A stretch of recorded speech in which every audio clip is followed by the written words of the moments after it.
Alright, working on the CLK500. I gotta replace the rear shocks. So what you need to do is get a pick, get in here, get a pick in here.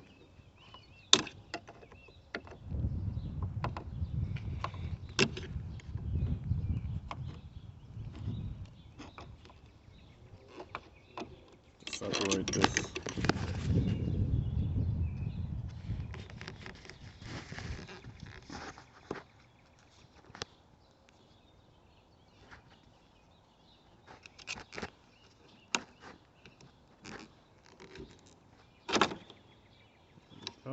That'll come off.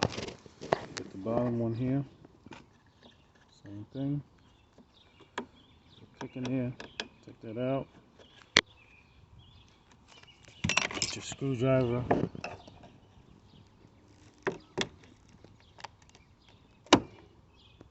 Pop that out. This one. Pop that out.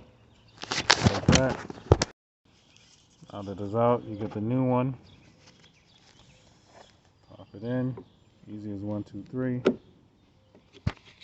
And this is the top.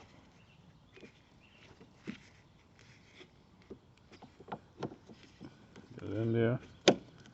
Good to go.